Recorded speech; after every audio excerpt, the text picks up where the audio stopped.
রানী বেগম আপনি লিখেছেন, সিজারের বাচ্চা চুল সপ্তম দিনে না কাটলে কোনো সমস্যা হবে কিনা, পরে কেটেছে, চুলের পরিমাণ স্বর্ণ টাকা দান করা যাবে কিনা।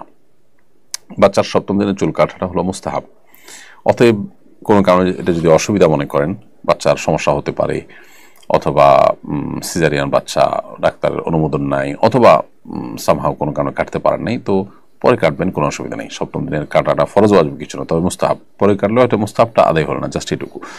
আর চুলের পরিমাণ স্বর্ণ অথবা রূপা দান করা সেটাও মুস্তাহাব, যার কারণে আপনি সেই ইয়েটা, আপনার চুলটা যখনই কাটবেন তখনই সেটার ওজন পরিমাণ স্বর্ণ বা রূপা বা তার মূল্য আপনি দান করে দিবেন। এটি সুনানে তিরমিজির বর্ণিত একটি হাদিসে আলী ইবনে আবি তালিব রাদিয়াল্লাহু তাআলা থেকে বর্ণিত হয়েছে। তিনি বলেছেন যে আক্কা রাসূলুল্লাহ সাল্লাল্লাহু আলাইহি ওয়াসাল্লাম আন হাসানে শাত, নবী সাল্লাল্লাহু আলাইহি ওয়াসাল্লাম তার নাতি হাসান রাদিয়াল্লাহু তাআলার পক্ষ থেকে একটি ছাগল কোরবানি করেছেন। ওয়াকালা ইয়া ফাতিমা ইহলিকি রাস, এবং বলেছেন, হে ফাতেমা, তুমি হাসানের মাথা মুন্ডন করে দাও।